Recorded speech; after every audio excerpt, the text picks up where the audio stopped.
Hello everyone, welcome to GS era. और यहाँ पर हम डिस्कस कर रहे हैं संविधान से रिलेटेड कुछ महत्वपूर्ण प्रश्न जो कि परीक्षा की दृष्टि से काफ़ी इंपॉर्टेंट है।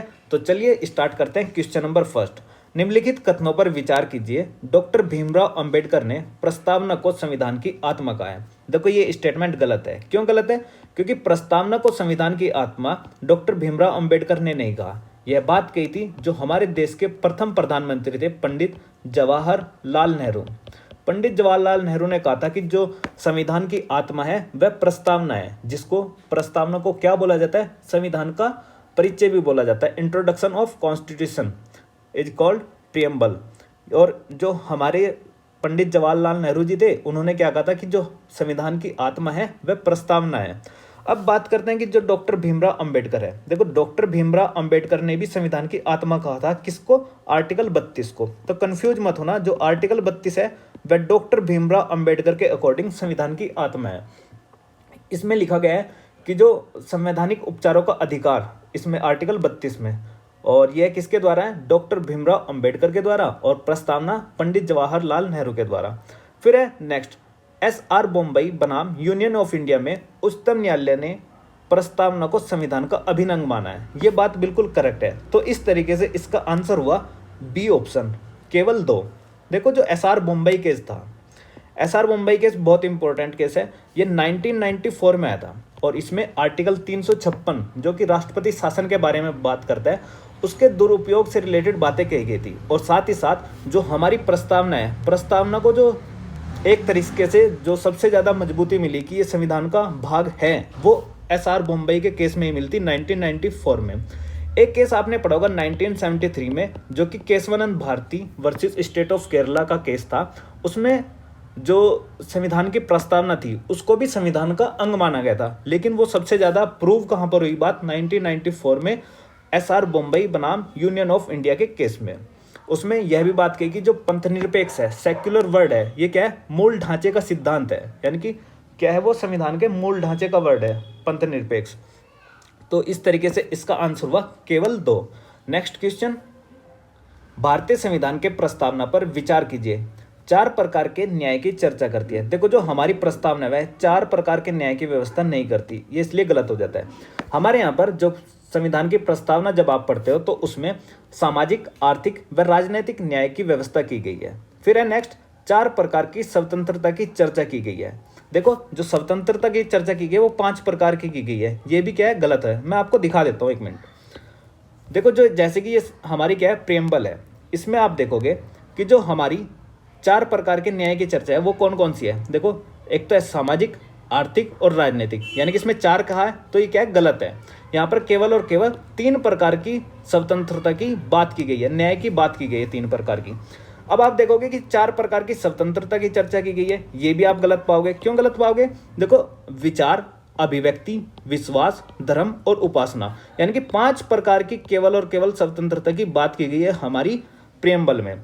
फिर आप देखते हो नेक्स्ट स्टेटमेंट है, 3 प्रकार की समानता की चर्चा की गई है। देखो 3 प्रकार की समानता की चर्चा भी नहीं की गई है। हमारे यहाँ पर केवल और केवल 2 प्रकार की समता की चर्चा है, प्रतिष्ठा और अवसर, यानी कि 2 प्रकार की क्या है? समता है, और 5 प्रकार की स्वतंत्रता है। 3 प्रकार के न्याय की व्यवस्था हमारी संविधान की प्रस्तावना में की गई है। तो इस तरीके से फर्स्ट, सेकंड और थर्ड क्या हो जाते हैं? गलत हो जाते हैं। तो इसका अब देखो सीधा डायरेक्टली आप इसका इमेजिन भी कर सकते हो ऑप्शन। तो ऑप्शन क्या होगा? केवल और केवल 4 होगा। अब 4 देख लेते हैं कि 4 क्या है। 4 में क्या लिखा है? जो संविधान को अंगीकृत, अधिनियमित और आत्मसमर्पित करने की तारीख 26 नवंबर 1949 है। देखो ये बात बिल्कुल करेक्ट है। जब आप प्रेम्बल देखते हो तो यहाँ पर देखिए 26 नवंबर 1949, ये तारीख भी बहुत पूछी जाती है कि हमारे संविधान की प्रस्तावना में कौन सी तारीख लिखी गई है? 26 नवंबर 1949। तो इसलिए ये स्टेटमेंट क्या होगी? करेक्ट हो गई। और इस दिन हम क्या कर रहे हैं? संविधान को अंगीकृत कर रहे हैं, अधिनियमित कर रहे हैं और आत्मसमर्पित कर रहे हैं। यानी कि खुद ही इन लोगों ने क्या करा? उसको बनाया और खुद ही उसको अधिनियमित किया, और खुद में ही संविधान सभा ने उसको स्वीकार कर लिया। तो अडेप्ट, इनेक्ट और खुद में क्या कर लिया? इम्प्लीमेंट भी इसको किसने कर लिया? संविधान सभा के लोगों ने ही। तो इस तरीके से आप देखोगे कि ये स्टेटमेंट क्या होगी? 4 इज करेक्ट। देखो जो हम क्वेश्चन नंबर 3, भारतीय प्रजातंत्र के संदर्भ में निम्नलिखित में से कौन सा सही है? जनमत संग्रह, पहल, प्रत्यावर्तन या फिर जनमत निर्णय प्लेबिसाइट। देखो मैं इसका सीधा आंसर लगा रहा हूँ और वह है उपयुक्त में से कोई नहीं। क्यों? क्योंकि आप देखोगे जनमत संग्रह, पहल, प्रत्यावर्तन या फिर जनमत निर्णय, ये सारे के सारे प्रत्यक्ष रूप से यूज होने वाले सिस्टम के कहीं ना कहीं एक हिस्से हैं। मतलब एक व्यवस्था है सिस्टम की कि अगर जनता को कहीं भी प्रत्यक्ष रूप से भागीदारी बनाना हो, किसी भी मामले में उनकी स्वीकृति लेना हो, उस मामले को लेकर उनकी स्वीकृति हो भी सकती है और नहीं भी हो सकती। यानी कि एक इंडिविजुअल व्यक्ति की भी उसमें इच्छा जानी जाती है कि आप इस मामले को लेकर एग्री हैं या नहीं है। तो ये क्या है, प्रत्यक्ष रूप से यूज होने वाले इंस्टीट्यूशंस हैं, मतलब एक व्यवस्था है। अब आप देखोगे कि देखो अगर मैं बात करता हूँ भारतीय प्रजातंत्र, प्रजातंत्र का मतलब लोकतंत्र, प्रजा मतलब लोक और तंत्र मतलब लोगों का एक सिस्टम, ठीक है। तो भारतीय प्रजातंत्र यानी कि भारतीय लोकतंत्र की अगर मैं बात करता हूँ तो देखो जो लोकतांत्रिक व्यवस्था होती है, लोकतांत्रिक व्यवस्था दो प्रकार की होती है, एक राजशाही व्यवस्था और एक गणतंत्र व्यवस्था। यानी कि लोकतांत्रिक व्यवस्था कितने प्रकार की है? एक तो राजशाही व्यवस्था होगी और दूसरी गणतंत्रात्मक व्यवस्था यानी कि गणतंत्र वाली व्यवस्था होती है। जैसे कि आप देखोगे राजशाही जो व्यवस्था होती है, राजशाही व्यवस्था में जो राज्य का प्रमुख होता है यानी कि हेड ऑफ द नेशन होता है, वो क्या होता है? वो या तो राजा होगा या फिर रानी होगी। और वो जो राजा या रानी होते हैं वो उत्तराधिकार के माध्यम से यानी कि वंशज के माध्यम से, उत्तराधिकार के माध्यम से क्या होता है, पद पर आसीन होते हैं उस पर। किसमें? राजशाही व्यवस्था में। जैसे कि आप ब्रिटेन में देखते हो, ब्रिटेन में क्या है, राजा या रानी होते हैं, तो वो क्या होता है, एक वंशज के अकॉर्डिंग बनते चले आ रहे हैं और अपने पद पर आसीन होते आ रहे हैं। इसी तरीके से आप देखोगे जो गणतंत्र व्यवस्था है, गणतंत्र व्यवस्था में जो राज्य का प्रमुख होता है ना, वो या तो अप्रत्यक्ष रूप से चुना जाएगा या फिर प्रत्यक्ष रूप से। जो राज्य का प्रमुख है वो क्या करेगा, या तो प्रत्यक्ष रूप से चुनोगे उसको या फिर आप क्या करोगे, अप्रत्यक्ष रूप से चुनोगे। जैसे कि मैं बात करता हूं कि गणतंत्र व्यवस्था क्या होती है, जो हेड ऑफ द नेशन होता है, हेड ऑफ द नेशन क्या होता है, will be elected may be directly और इनडायरेक्टली। जो राज्य का प्रमुख है वो क्या करोगे आप, या तो एक प्रत्यक्ष रूप से चुनोगे उसको या फिर अप्रत्यक्ष रूप से चुनोगे। और जो हेड ऑफ द पोस्ट है ना, मतलब कि जो हाईएस्ट ऑफ द पोस्ट है राष्ट्र की, जो सर्वोच्च पोस्ट होती है किसी भी देश की, वो क्या होगी, ओपन फॉर ऑल, मतलब कि सभी के लिए खुली हुई है, उस पर कोई भी आ सकता है। उसके लिए क्या होगा, निर्वाचन होगा। इसी तरीके से आप देखोगे कि जो राज्य का प्रमुख है ना, राज्य का प्रमुख क्या होगा, वो प्रत्यक्ष रूप से चुना जाए या फिर अप्रत्यक्ष रूप में चुना जाए। इस तरीके की गणतंत्रात्मक व्यवस्था होती है किसी भी देश में, जो गणतंत्र देश होता है। जिस तरीके से अगर मैं बात करता हूँ अपने देश इंडिया की, इंडिया में आप देखोगे जो राष्ट्रपति होते हैं हमारे यहाँ पे, कौन, राष्ट्रपति।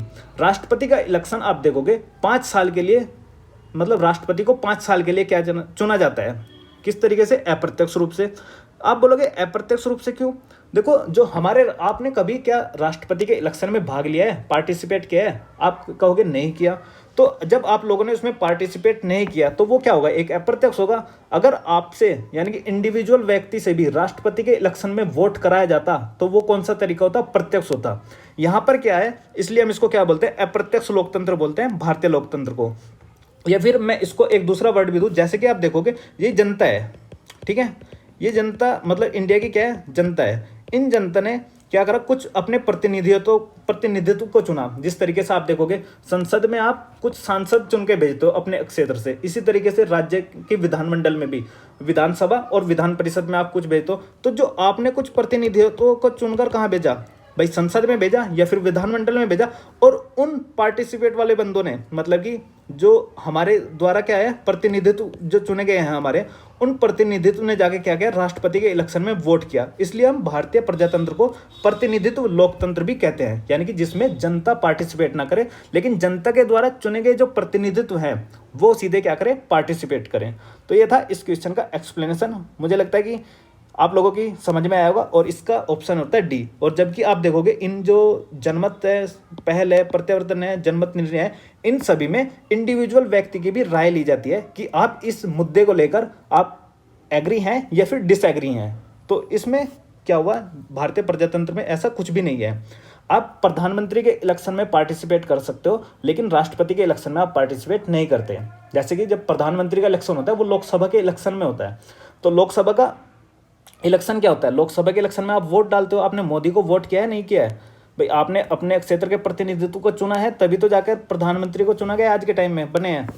नेक्स्ट है, निम्नलिखित में से कौन सा कथन असत्य है?